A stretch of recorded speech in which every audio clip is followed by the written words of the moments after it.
Okay. Tonight's meeting has one Did subject. we have minutes from the last meeting?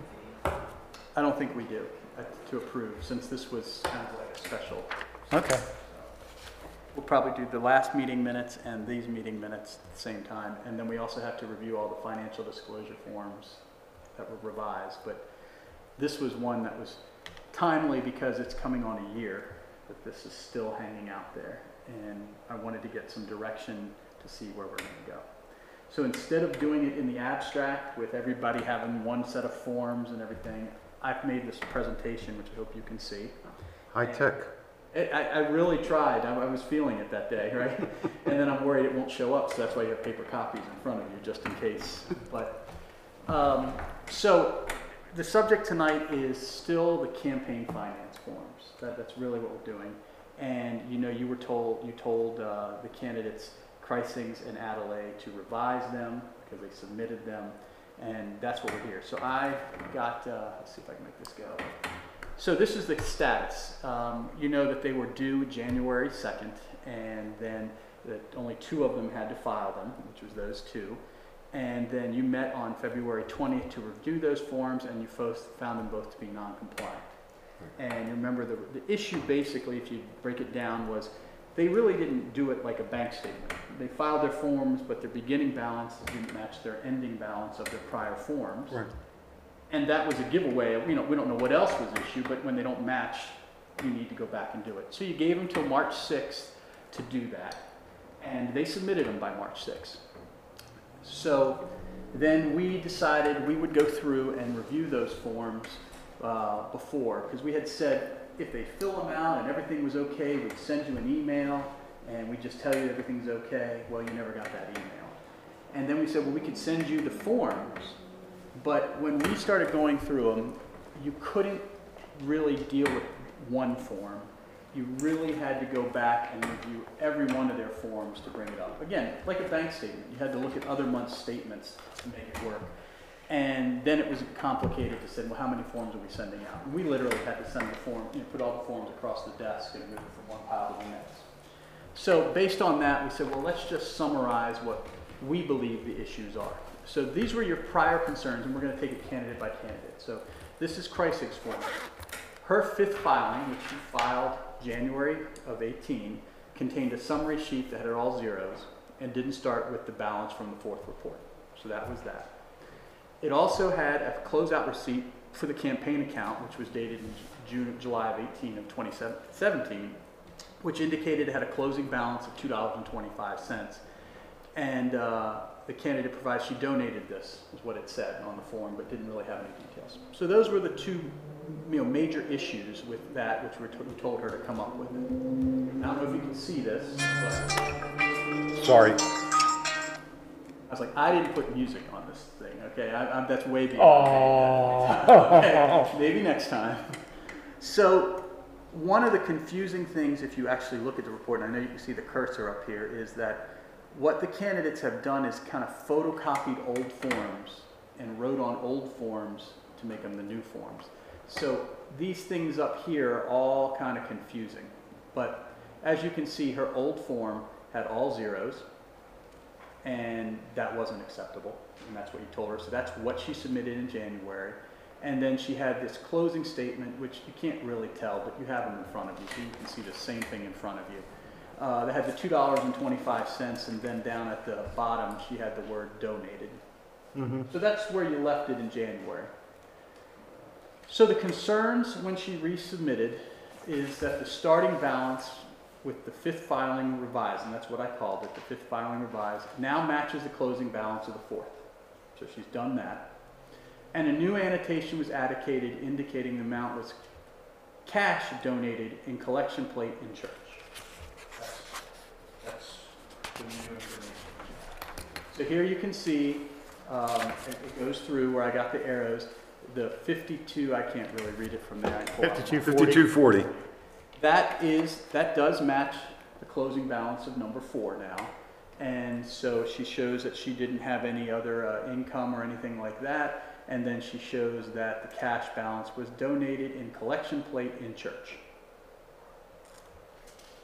Now, The BB&T now this is where I kind of did the analysis. The BB&T closeout statement, which was July 18th, shows a closing balance of 225. It was filed again with the 5th filing, and she had the annotation added where it was donated before. Now it says Inca collection plate in church underneath. So that's the. It looks like a question mark besides a donated. That is the sticky that's on top of it.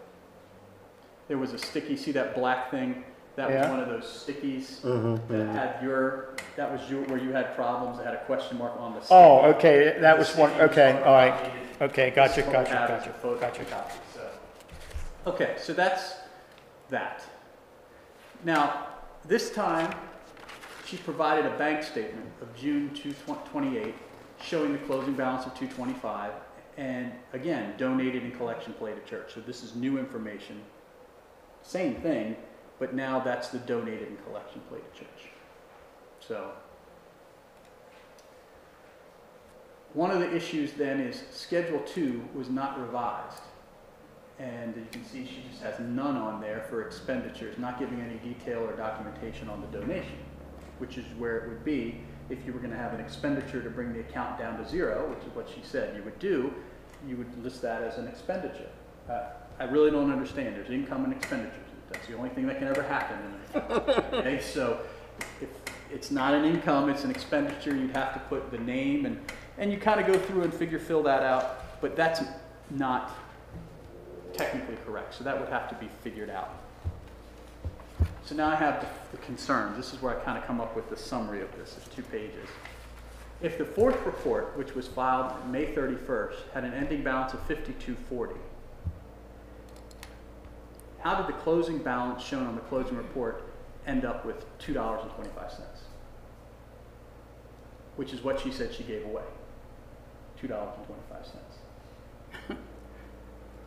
So there seems to be something missing. Like $50. Like $50, right? Okay. So that's number one. The second concern is that quotes the finance ordinance that basically says there's certain types of charitable organizations you can give the money to, okay? And basically it's simple. There's 501c3s because they're recognized under state law, or some state law organizations that aren't 501c3s. So a contribution in a collection plate doesn't really allow us to confirm compliance. I mean, it may or may not, but it kind of needs to be at least what church did you give it to? Right. And the obvious is how do you document that? Again, we're talking $2.25, so it's not a huge thing, but when I deal with money, and escrow money, and other people's money I have to account for to other people one day in the future, everything is done in writing, nothing is done in cash, simply because I know I have to account for it. Right. This should have had those alarm bells going off, that you shouldn't deal in cash so that you have something to show, this is what I did. The other candidate did that, Joe Vigliotti, who did the same thing. When he paid his donations out, whatever they were, he wrote a check for them. So he knew that. So cash is bad, you can't track it. That's why we didn't want cash coming in. We don't specifically say you can't have cash going out. I figured everybody had common sense to know that you wanted to track this, but in any event, there should be some more information about where it went. And then the details need to be put in here on Schedule 2 to show that. This one is the one that causes me a lot of concern then. So far we've just followed what the candidate has said and got down to on the face. But you understand that the candidate sat in the audience at the last meeting and indicated that there were service charges attached to her account. So you can see that because this time she provided a bank statement, and the bank statement shows a service charge on it. Coincidentally, there was a service charge. But nowhere in any of the filings does it show service charges being paid. And that's an expenditure. You know, even though if it's bank-imposed service charge nobody likes to pay, it's still an expenditure. So the question that comes up is, how could you possibly have, remember the discrepancy is $50, $50 in service charges between, this statement is July, and the account was opened in April, May, June, July, when it says right on there what the service charge was, $5. that would be like $10 worth of 10 months. To get to $50, you'd need 10 months worth of service charges to justify that. Or there might be some others. I can't explain it, I don't have enough information, but I do know that you can't rectify the statement she gave us versus the statement she filed for all those reasons. So that's the problems with that. What is crossed out there, do you know, or are we not allowed to know it? BBT fundamentals, She above. got rid of the bank statement account number. Oh, okay. Okay. However, she didn't do it in other places. Now, I was going to say it shows in other places, so it would, Right. It was, at this point in time, the other candidate expressed concerns, as she wrote in security concerns, because these account numbers would be shown. You know, an account with $50. But nevertheless, she didn't think we should be showing these because it's public information. Be that as it may. I was going to say that's why we should show them, because it is public information, These are correct? public accounts. Yeah. And I'm not sure it is going to lead to any type of identity theft or theft things. I mean, the things they're concerned with. For example, the other candidates or any candidate, even myself for my escrow account, if I needed to prove I sent something, I would just have a photocopy of the check. I paid you a check for $50. Well, the bottom of the check has the account number on it. It's got the routing number, the bank routing number, and your account number on it. I mean, that's part and parcel with what we're doing here. But, so that's what I think was crossed out there. So those are the crisis concerns. The next slide's going to the Adelaide concerns. Well, it seems to me that probably what happened, and I bet you that's exactly what happened, is she wound up with $2.50. Now, if she would have asked to close that out and get a check from BB&T, it would have cost her $5. So for the pleasure of doing that, she would have gone in the hole for $2.50. So she probably just said, "Oh, just give me the cash." Right. The other candidate did a money order later. I mean, in a wrong setting, but anyway. But $2.50, it's going to be tough to get rid of. I grant you that. But I'm not really understanding the difference between that and the idea of why she just didn't come in and say, here's $2.50, ethics board, here you go. I mean, there was lots of other options. I think that horse is out of the barn now. I think the only thing you're going to have to do is, where did you give it? Yeah. You know, you could have gotten a receipt for it. When we had the cash donation of $900 and some dollars, or whatever it was, Agora wrote a receipt. I have received this that I got. So it's sloppy, but there are errors. I mean, that's the problem. I got a bunch of errors that I can't attribute to sloppy, because where did $50 go to? And where were all the statements of charges, the $5 a month or whatever? Maybe it was more than $5. I have no idea. So you want to ponder that, put that on the side burner. The other problem with Miss Adelaide's forms, they are different issues, but we can deal with them all together. So kind of cue up where you left off. She had a summary sheet showing a balance of $136.25 and expenditures of $136.25, resulting in a zero balance. So that was all well and good, except that the starting balance of $136.25 was not the ending balance in the fourth report, which you told her. The fifth report also contained a closeout statement dated December 30th, which showed $136.25, and an acknowledgement letter from Agora Ministry saying they got $136.25. So aside from the fact that it didn't start with the closing balance, that report was what you would want it to have seen. So here's the details where it shows you $136.25. She didn't bring any money in. She spent $136.25 and had the receipt to show it. And here you go. Here's the closing balance from BB&T showing the $136.25, matching the letter from Agora saying you gave $136.25. So that's where you left it.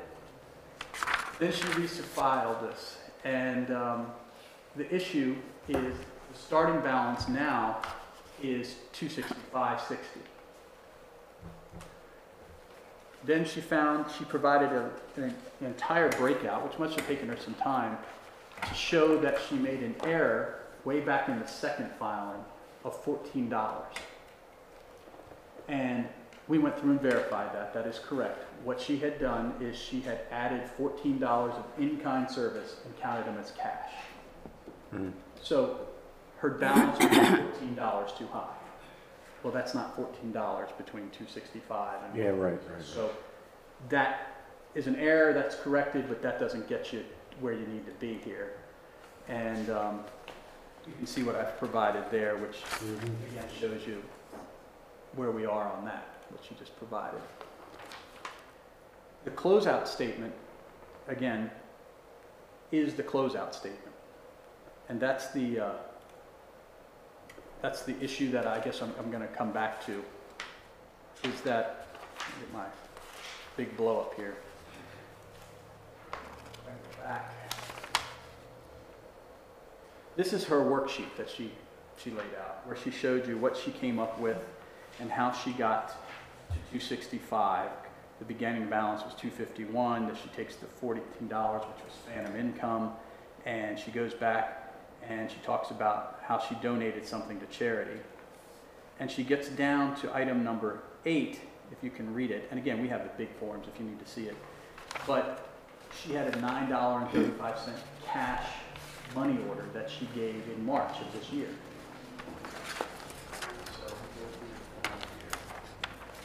In doing this exercise, you can see that she revised this to show that, in fact, she gave $936.25 or $136.25 away to Agora, but she also came up with an expenditure that she hadn't counted, which would account for a difference. And you can see that it says SAD Westminster, $120, and that's SAP, Save a Patriot Fellowship, and the $120 that she spent there.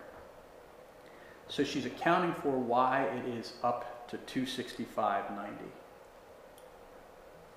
The problem is, this money order that she has here for $9.35 is what makes it work. And this money order came in March of this year. But the closeout statement that she got from the bank in December had the amount that she gave to Agora, 136, whatever. So I put my concerns in writing here. So after you make the adjustments for the error, and after you take care of the additional expenditure you showed, the bank shows $145.60. However, the closing receipt, when the bank balance was closed, shows $136.25. She made up the difference of $9.35 in cash with a money order when she filed this form.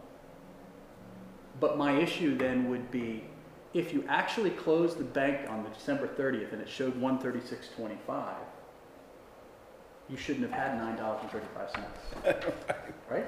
Right. So that $9.35 is the number that you inserted to make it close by taking the number you need to get and the number you know you had and said, well, I'm $9 short, here it is out of my pocket to make it short. The issue is, why doesn't it work? It should work, because every transaction that you made should be accounted for. And so if you're $9.35 short, that means there was something going on in prior bank statements that is off, because you can't have a closing balance from the bank that you would still have $9 in the bank, I guess is what I'm trying to say. Right. And that's what my second bullet point is, why doesn't the closing balance in the worksheet match perfectly if all contributions and expenditures were accounted for? It seems that they don't get the fact that this is like their checkbook. That if it starts with a balance and you put everything that you spend and everything you put in together and you add those up, it should match the bank balance. And if they don't match, then there's somebody who's made an error, and that's why you rectify that, which is what these are. Maybe not monthly, but we rectify those to make sure they work. So I get it. I've done estate accounts where I can't make it work, and I was like, wow, if I could just add $9.35 in, it would work and it would pass the auditor and I'm all good to go. But by me saying I just have to make that up, that means there's a transaction that was wrong in the back. There was something else that was not accounted for properly, or else it would work out. And I guess that's what comes down to the philosophical issue is, this is more than just you looking over forms, it's you trying to make sure that the election works, the finances work correctly. And the only way you can do that is if the accounting follows reality. And this accounting doesn't follow reality. This is accounting made up to match a state of the facts, but there's something missing. So that leads you to the bigger problem is that what do you do about it? You search the statute, and statute basically says you can have injunctive relief, you can go for a misdemeanor if you find that it's willful and if there's violations, and of course we've heard all along that these are just errors, they just don't understand it. But this has taken a year and a tremendous amount of time, and it's like a mockery of the whole situation because other candidates were able to do it. So I'm at a loss as to what to do. I just don't know whether you can, I mean, I laid my options out as you could just say, forget it. It seems like you kind of just turned your back on what we're supposed to do, even though it's small dollars. Maybe you go to the council and you say, City Council, you're going to need to give us more authority to fine people, like you can with your ethics ordinance. You know, the same group can fine people when they don't do ethics forms right, or they take forever to file them, or at some point in time, how do you incentivize or disincentivize somebody from dragging this out? You say, if you don't do it right, just like a kid with their homework assignment, I'm going to give you a bad grade. You could ask the candidates to, again, bring in your financial stuff, redo this, make it work. It's not right yet. You could ask for bank statements. You know, have them, I mean, that means we're going to do the work, right? We're going to do the matching just like we did with this. The bank statements may not show everything because, as we pointed out earlier in our discussion, is that if it's cash withdrawal out of a savings account, it's $500 out and you pay things in cash. I don't know who you gave things to, but the numbers should still work, right? I mean, even what tips this off as it's an error is the numbers don't work. It's not who you gave it to, it's just the fact that the numbers don't add up to what they should be. If this were an IRS audit, what would they do next? They would say your books don't balance. You're going to have to provide me documentation. They would say, you're going to have to make a trip in to see us, especially if it was like a campaign thing. Can IRS do anything like with this? Not only if they pick it up. You know, we can't, they won't take our referral, so to speak. They'd have to do it. But you see what I mean? It is, yeah. It is. Well, I think it's part of defining a candidate too. They've got to be accountable to the people that they're serving. And if your numbers aren't correct, you're not accountable. What gets me is there's things that come before council that are much more complicated than this, that should folks get elected to it, how are they going to be able to decide on that when they can't do this? That's right. It's like wanting to do your homework versus not wanting to do your homework. The work product is different. Now, we should note that if you're running for a county office or state office, those forms are more complicated than this. They're mandatory. And that's They the don't point. care. You know, I heard an anecdotal story where there was an error and the candidate was told later, you're fined. I believe is how it worked out. It was just that simple. And that was for a county office, because you still report to the state election boards for those. And they just said, this didn't add up. You're fined. Fix it, and you're fined. It's like going through the toll booth. It's the same thing. You're fined, doesn't matter. But you don't have the power to do that. And I'm at a loss because this is just dragging on and on and on. It is dragging on, but to me, I think we ought to send them a certified letter saying there needs to be a further explanation of how you filled these things out and why it doesn't match. The numbers have to add up. Yeah. You know, that's a Why are the numbers coming in after the fact? That's kind of a dead giveaway when you give $9 and your account's already been closed. Right. And then you alluded to it, I think, if you need me to make a motion, I'll make a motion that council investigate or adopt measures to allow us to impose some kind of monetary fine.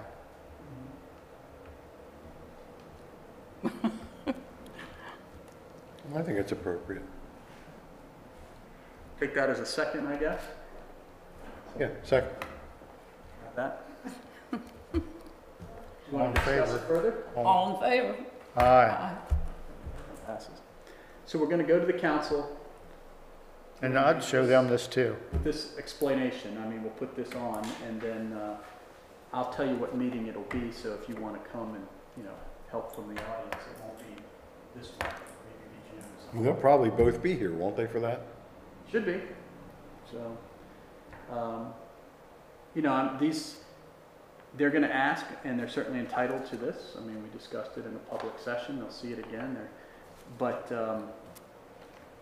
you know, the issue that we have is that it has taken a tremendous amount of time.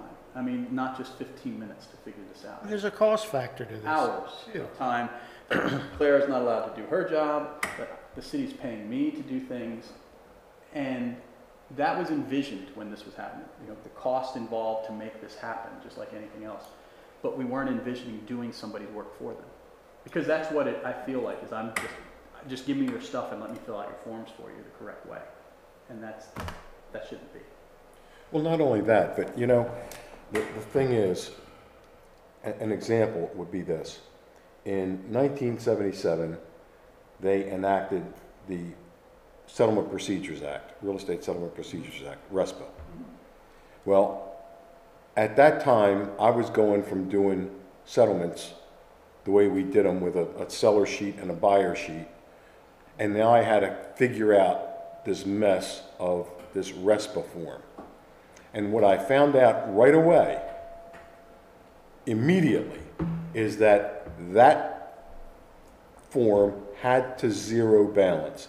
If it didn't zero balance, and the first time I did it, it came out to 25 cents over or under.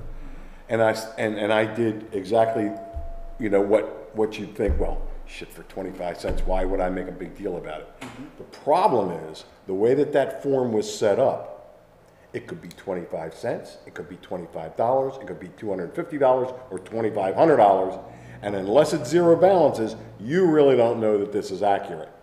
So while this seems like it could be like what you would call the rape of the lock, it really should, as you say, it really should zero balance. And I mean, in other words, if it closed out in December, and now all of a sudden there's a $9 appearing out of nowhere in March, I mean, it doesn't work. So, I mean, if they need help to figure out how to do that, well, I mean, there's got to be an explanation. We couldn't say, well, we'll just help you fill out the forms, because where'd you get the $9.35? Right. You know, and that should match a contribution to where the money. Exactly. Income, outgo. I mean, it's just like your checking account. So it looks like we're making a big deal out of nothing, but really, I mean, like you say, there's a duty that they have to do, come up with the correct figures. I mean, they're asking to represent us as citizens in an official capacity. So to me, it should be done right, and there shouldn't be any discrepancies like this. And you know, in the example I do a lot of estate work with estate accounting.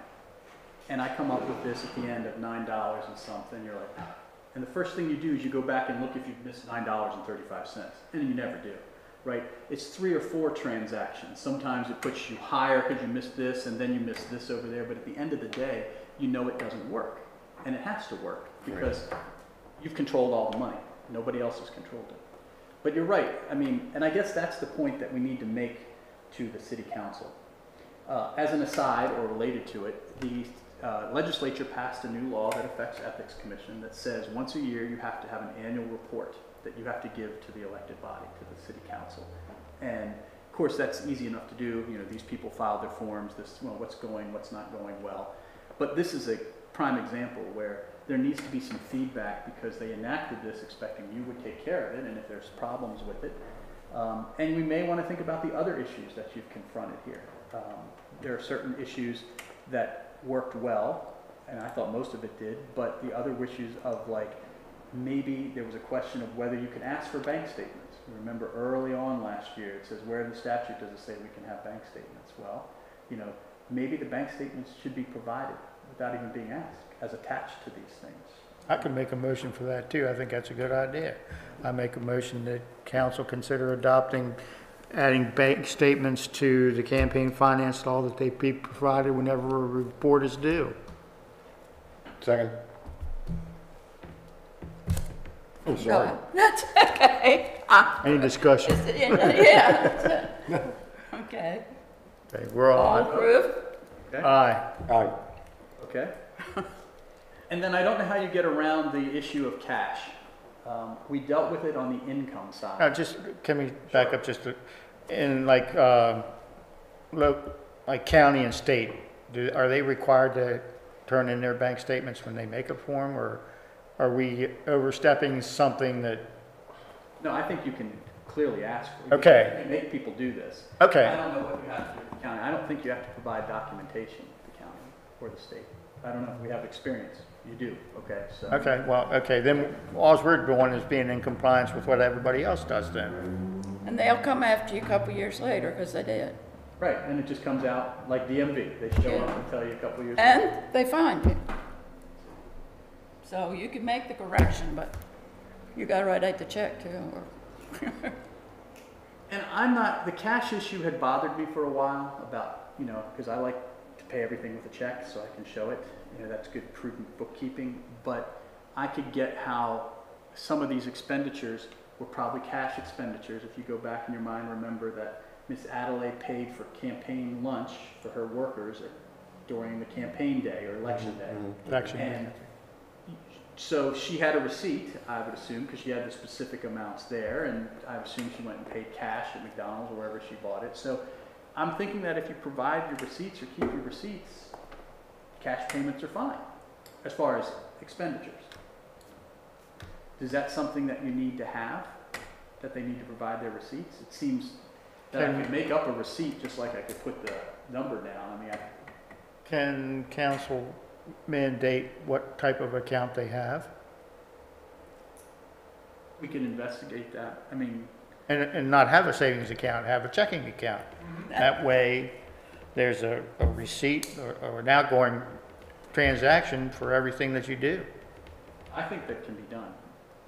I mean, if it can be done, I'll make a motion to do that too. Okay. You can, I'll make a motion that it be investigated as to whether or not a checking account could be mandated as far as campaign finance goes, and not savings account. well, it wouldn't get into their personal account, No, it's because this is strictly the account that you set up with the bank, you know, just for this particular thing. just for this. And I mean, even if you went out and bought a ream of paper, you gotta put that down. I mean, you gotta get to show the receipt for it, you know, so why not for food? So, okay, So, any more discussion? okay, motion All right. second on that? Say aye, Aye. Aye. or which one? Yeah, whatever you, all in favor, aye. I mean, I think that's reasonable, and if you can think about how this would be done, is that if I had to open a checking account and there's a minimum balance, and I'm not gonna have it, I'm gonna advance that. I'm gonna show that. And then it'll go on the form, yeah? On the form, because I want that money back, right? It's a loan to my account. I have to have that with my escrow account. I can't have a zero balance. I have my money in there, keeping it open, so that if all the other money left, it's still open, but that's not someone else's. Well, but that avoids the charges and all that kind of stuff, and Exactly. it's just something you're gonna have to do. If you can't do it, Well, and the essence of this, remember, when you go way back to the theory of why the council did this was, we really don't want a lot of campaign finance. We tried to limit the amount of donations because that's a function of free speech. But what it used to be was people put themselves out there, they paid for their own things, and they did it. Remember, if you pay for yourself, you don't have to have an account. You just have to fill out forms. but I did so I could be accountable, basically. And you did, right. Okay, so that leaves us with a deadline then, in the fact that we're going to send them a letter this week saying that these forms are unacceptable, that they need to explain this. We can tell them that they can watch the meeting, or they can, I mean, we could provide them with copies of this if that's helpful to show our concerns, but they're unacceptable as they are, and they need to be resubmitted.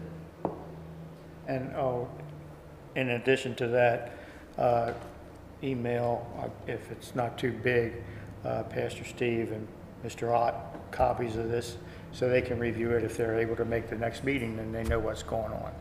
I can make that happen. So that's easy. We'll just send them send them what you have in front of them. Mhm.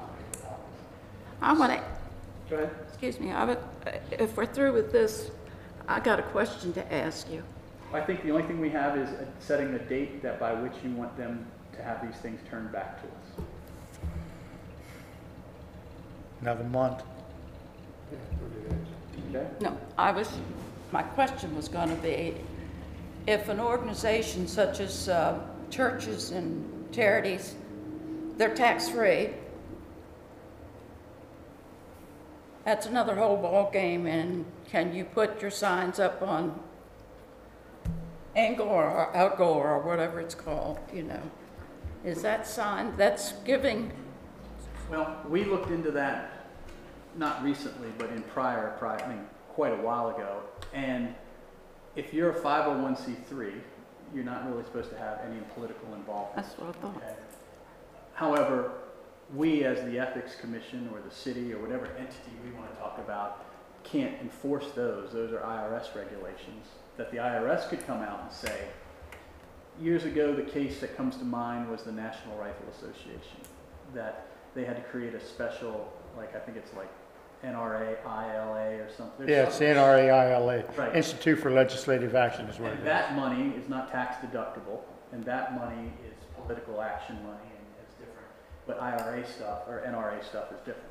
So we see this, and the question is always raised, but there's not much we can do about it. I mean, I guess you could ask the council to look into that, passing some kind of regulation, but I would imagine that entities have free speech rights too, and we would get into that probably. I found out today in looking at their webpage, Agora or whatever, they've got all my information from last time. And my picture, as if I am approving of them and so forth, I don't know the first thing about them, nor do I want to. And I mean, I don't know they never asked me, I didn't even know it, because this is the first time I ever went on to look at Is this a them. website? The churches, Agora's? yeah, Really? yes. Because you were a candidate for council? When you were a candidate for commissioner the last time? Yeah, Okay. Huh.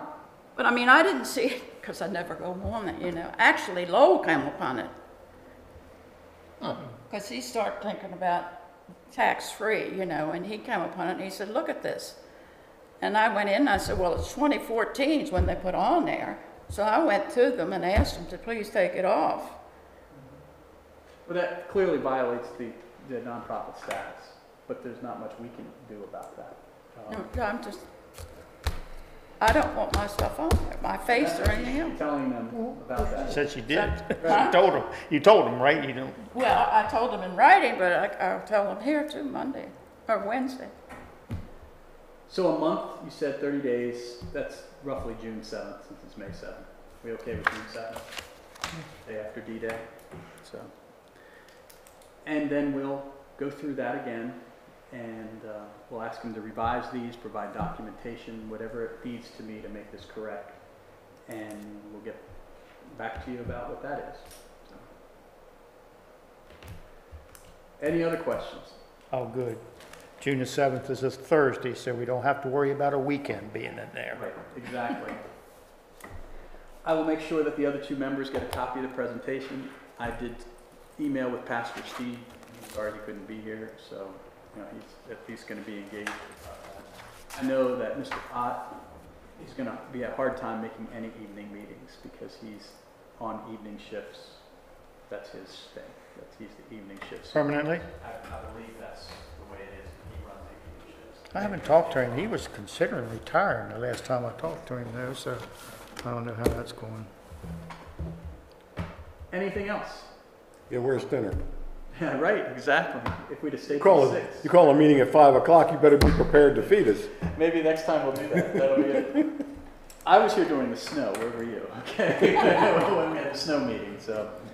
All right. I was under the weather. You were, and that's right. Excuse Yeah. so. Do you want to have a motion to adjourn? Motion to adjourn. Second. Made a motion to adjourn, we shall, Aye. Aye. I'm not, Okay. which goal?